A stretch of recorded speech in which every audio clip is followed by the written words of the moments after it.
Banyak fans Barca dari seluruh dunia yang ikut ngedukung hak Catalonia buat nentuin nasib mereka sendiri. With the mandate of the people, Catalonia will become an independent republic.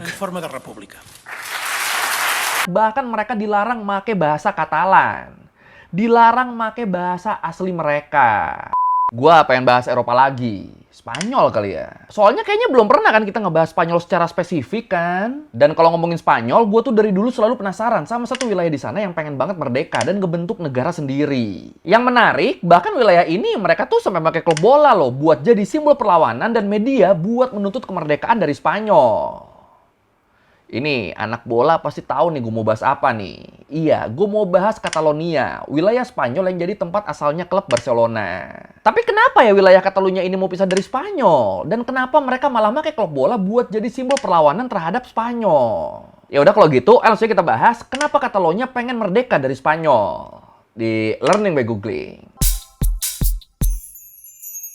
Ini sebelum kita bahas alasan kenapa Catalonia pengen lepas dari Spanyol, enaknya kita kenalan dulu nih. Emang apa sih wilayah ini dan siapa sih orang-orangnya? Siapa sih orang-orang Catalonia? Jadi yang harus kita tahu di sini, Spanyol tuh sebenarnya tuh agak-agak mirip Indonesia nih. Sama-sama negara multi etnis yang punya sejarah panjang sebelum akhirnya jadi satu negara kayak sekarang. Contohnya nih, etnis yang paling dominan di sana tuh namanya tuh kelompok Castile atau Castilian. Paling banyak tuh mereka tuh di sana tuh, paling megang, paling dominan. Identitas Spanyol modern sekarang yang kebanyakan dibentuknya tuh berdasarkan identitas Castile ini, termasuk bahasa Spanyol modern. Itu basicnya dari bahasa Castile tuh. Terus selain kelompok Castile, ada etnis-etnis lain juga yang tersebar di berbagai wilayah di Spanyol. Kayak etnis Basque di utara, Galicia di barat laut, Andalusia di selatan, dan yang mau kita bahas sekarang, etnis Catalonia di timur laut. Oh iya, ini pemerintah Spanyol sendiri, mereka tuh sadar ya sama adanya perbedaan etnis ini ya. Makanya secara administratif, wilayah Spanyol tuh dibagi jadi 17 komunitas dan 2 kota otonom yang pembagiannya tuh didasarkan pada wilayah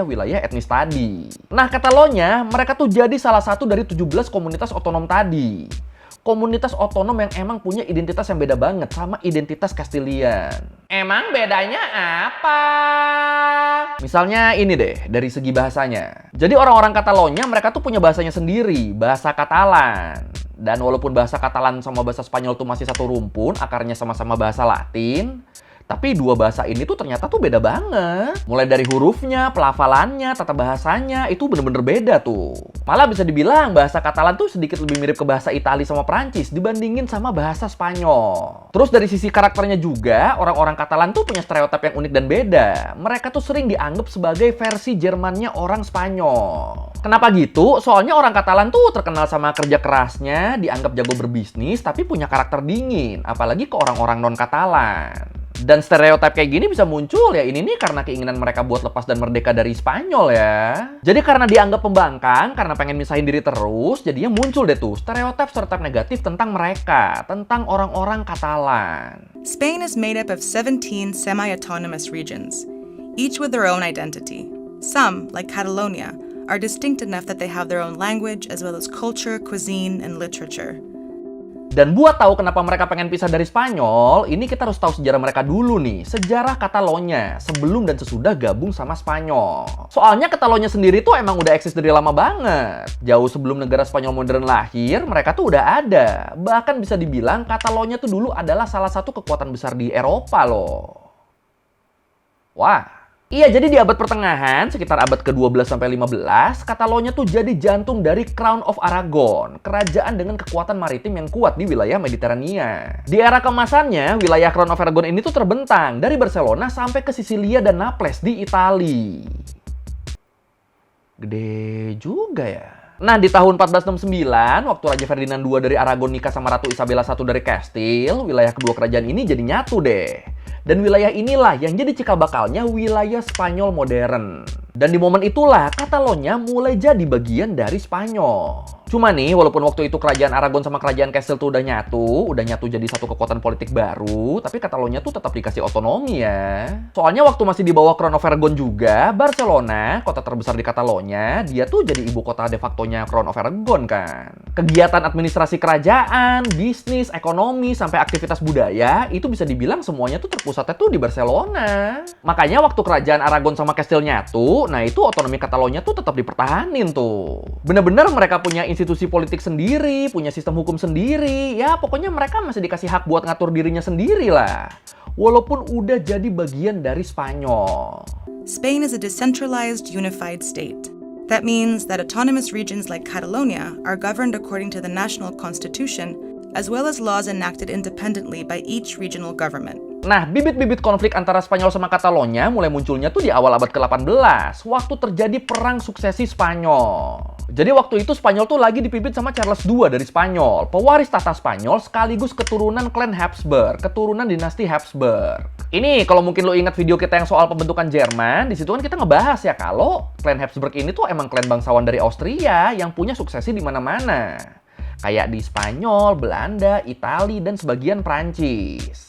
Ya intinya emang keluarga gede lah. Nah, waktu Charles II meninggal di tahun 1700, dia tuh nggak punya keturunan. Makanya akhirnya tahta Spanyol tuh jadi kosong. Padahal waktu itu Spanyol tuh bisa dibilang adalah salah satu kekuatan politik terbesar di Eropa. Dan punya banyak wilayah jajahan di seluruh dunia. Nah, lagi mantap-mantapnya gitu kan, pemimpinnya malah meninggal, pemimpinnya malah nggak ada.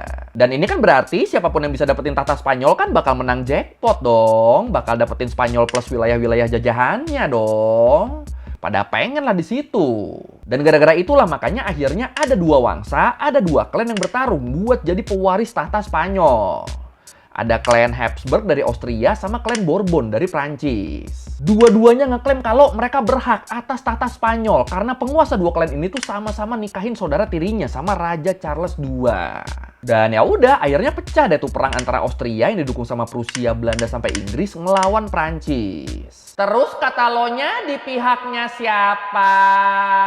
Nah, di sini Katalonia mereka lebih milih pihak Austria, lebih milih pihak Habsburg. Alasannya soalnya pemerintah Habsburg tuh kan emang dikenal menghormati otonomi kan. Pemerintahannya tuh nggak terpusat di raja atau kaisar. Dan ini beda banget nih sama pemerintahan Prancis nih yang emang terkenal sangat sentralistik. Semuanya tuh harus apa kata raja.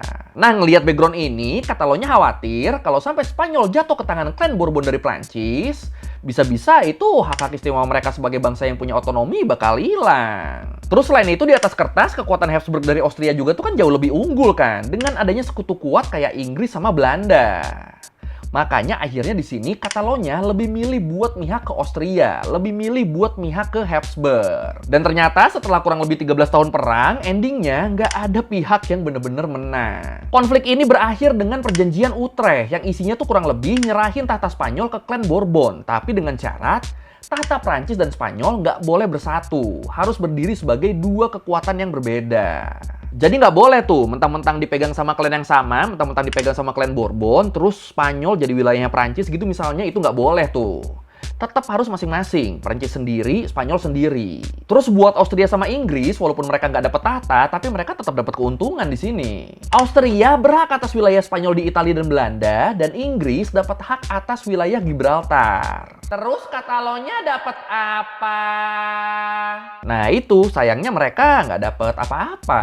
Yang ada wilayah Katalonia tuh malah digempur terus sama gabungan pasukan Spanyol dan Prancis. Digempur terus sampai Barcelona jatuh di tanggal 11 September 1714. Dan dari situ kekhawatiran orang-orang Katalan beneran terjadi deh.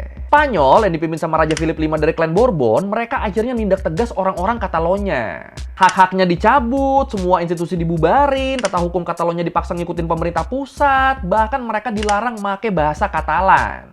Dilarang make bahasa asli mereka. Jadi ya bener-bener udah nggak ada tuh, otonomi buat Katalonia tuh udah nggak ada. Aduh.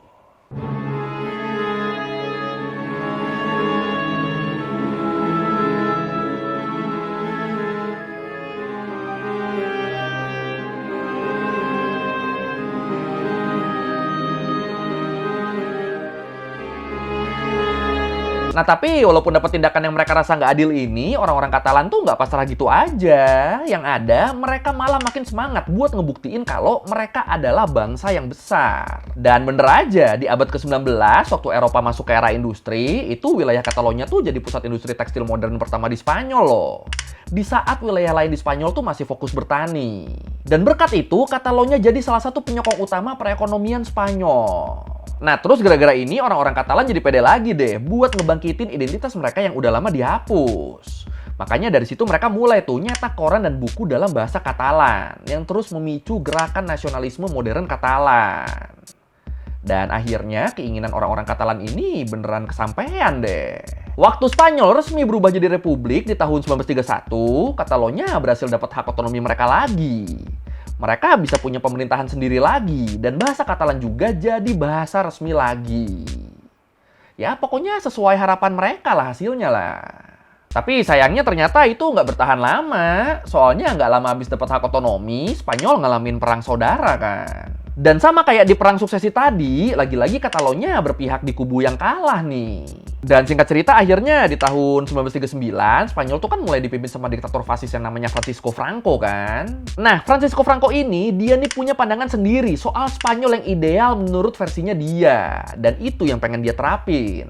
Jadi kalau ada yang nggak cocok, yang nggak sesuai sama versinya dia, itu bakal dilarang tuh. Atau bahkan dihancurkan. Dan inilah yang terjadi ke Katalonia. Bener-bener kalau menurut National Geographic, di era kepemimpinan si diktator fasis inilah, Katalonia ada di titik yang paling kelam. Bahasa Katalan yang baru aja bisa mereka pakai, sekarang bener-bener dilarang total di ruang publik. Bener-bener sekolah-sekolah tuh nggak boleh ngajarin dan make bahasa Katalan. Terus buku-buku berbahasa Katalan juga pada dibakar. Sama nama-nama orang Katalan juga tuh harus berubah. Jadi harus dispanyolin nama-namanya. Bahkan kalau ada orang meninggal terus dimakamin nih, itu nisan orangnya tuh nggak boleh make bahasa Katalan. Harus make bahasa Spanyol. Dan di era Francisco Franco ini, bener-bener perlawanan kaum Katalan tuh berusaha dibungkam. Bahkan dengan dieksekusinya Luis Companys ini, beliau tuh jadi satu-satunya presiden terpilih di Eropa yang dieksekusi sama rezim fasis loh. Jadi ya emang bener-bener sampai segitunya sama Katalan rezim waktu itu. Dan orang-orang Katalan ya pada gedek lah mereka ngelihat ini, pada marah mereka. Kebencian mereka sama pemerintah Spanyol tuh makin hari makin besar. Yang akhirnya ini ngedorong masyarakat Katalonia modern jadi semangat buat melakukan perlawanan. From 1939 to 1975, Spain lived under a fascist dictatorship. Francisco Franco eliminated democratic liberties, freedom of the press, and political opposition. He also crushed regional diversity around the country to impose a single national identity. For Catalonia, that meant suppressing the Catalan language as well as local traditions. It was a big blow to the Catalan culture. Udah tuh, dari situ dipendam terus tuh, gedeknya, marahnya, dendamnya, sampai akhirnya setelah 40 tahun dipimpin sama rezim fasis, di tahun 1975 Spanyol balik lagi jadi negara demokrasi. Dan di situ hak-hak otonomi Katalonia juga perlahan dibalikin lagi deh. Nah ini kan harusnya kan di sini kan masalah kelar kan, tapi sayangnya ini ternyata nggak ngebikin orang-orang Katalan puas nih. Kenapa nggak puas? Kalau menurut The Guardian, masyarakat Katalonia ngerasa kalau pemerintah Spanyol tuh cuma manfaatin mereka doang buat dapetin keuntungan ekonomi. Ya soalnya Katalonia kan emang jadi salah satu wilayah terkaya di Spanyol kan. Ya kalau kita lihat dari sejarahnya aja tadi, mereka kan emang udah duluan ngadopsi industrialisasi kan. Mereka jadi pusat perekonomian dan emang diporotin mulu duitnya sama pemerintah pusat. Dan sayangnya masyarakat Katalonia ngerasa kontribusi besar mereka tuh nggak dihargain setimpal sama Madrid. Nggak dihargain setimpal sama pemerintah pusat. Pembangunan layanan publik di Katalonia, kayak sekolah, rumah sakit, sama infrastruktur, itu tuh dianggapnya tuh kurang dan nggak sebanding sama apa yang udah mereka kasih ke negara. Nah karena itu akhirnya tetap tuh mereka pengen misah di situ tetap tuh. Padahal otonominya udah balik. Terus kalau menurut BBC di tahun 2006 pemerintah Spanyol tuh sebenarnya tuh sempat ngeluarin Statuta Otonomi Katalonia. Aturan yang ditujukan buat ngasih hak otonomi lebih buat wilayah Katalonia. Termasuk di dalamnya ada disebut Katalonia diakui sebagai nation, sebagai bangsa.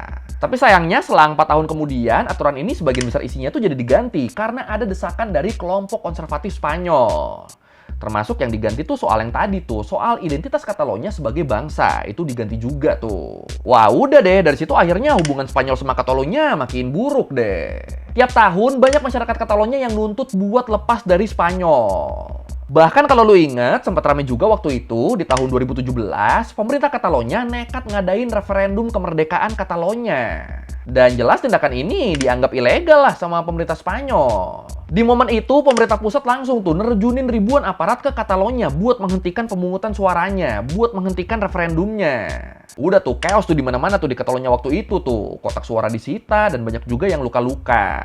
Tapi terus yang menarik nih, sebenarnya hasil referendumnya tuh nunjukin kalau 90% pemilih mereka tuh pengen Katalonia merdeka.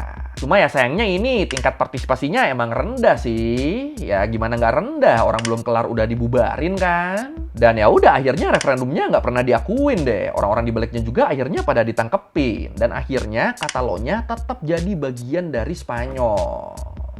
As President of Catalonia, I hereby announce the result of the referendum to you and to our citizens.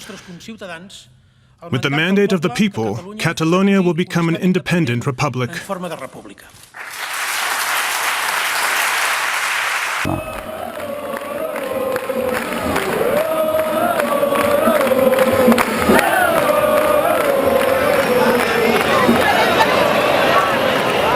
Dan kalau kita ngomongin konflik Spanyol-Katalonia, ya masa kita nggak bahas bolanya? El Clasico nih. Jadi waktu di era diktator Francisco Franco tadi, waktu semua bentuk identitas Katalonia dilarang, ada satu hal nih yang masih bisa dimanfaatin orang-orang Katalan buat ngekspresiin identitas kebangsaan mereka. Lewat sepak bola.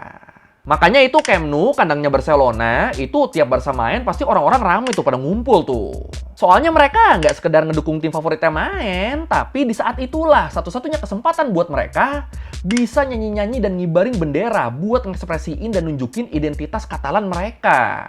Ya sesuai sama moto klubnya kan, Més que un club, lebih dari sekedar klub. Makanya nggak heran kalau El Clasico, kalau pertandingan Barca ngelawan Madrid selalu jadi sangat sentimental tuh. Karena ya ini tuh bukan cuma duel dua tim bola papan atas, tapi juga simbol perjuangan orang Katalan ngelawan pemerintah Spanyol. Apalagi timnas Katalonia juga kan nggak boleh join FIFA kan. Jadi ya satu-satunya media olahraga buat ngekspresiin semangat Katalan ya cuma Barca. Dan berkat besarnya Barcelona sebagai klub bola ini, akhirnya banyak fans Barca dari seluruh dunia yang ikut ngedukung hak Katalonia buat nentuin nasib mereka sendiri. Akhirnya jadi melek politik di sana nih mereka nih. Tapi kalau menurut lu sendiri gimana? Apakah Katalonia ini berhak buat dapat hak otonomi lebih atau bahkan merdeka? Atau malah mereka harusnya nurut aja udah sama Spanyol? Yang mana nih? Silakan komen. Estem vivint un moment històric únic en la nostra història. Per mi ser president del Barça, des del principi ja vaig dir que ser president del Barça era una manera més de promoure i de defensar els drets i llibertats de Catalunya. Oke, sekian Lari Minggu kali ini tentang kenapa Katalonia selalu pengen merdeka dari Spanyol, selalu pengen pisah dari Spanyol. Dan ternyata ya itu ya, emang latar belakang sejarahnya tuh kalau buat orang Katalan ya emang nyakitin hati sih. Aduh. Ya, kalau merevisi gue udah salah, atau lo mau nanya atau nambah video, bisa tulis di komen, kita juga biasa. Sekali lagi, thank you dan jangan lupa like, comment, subscribe. Bye.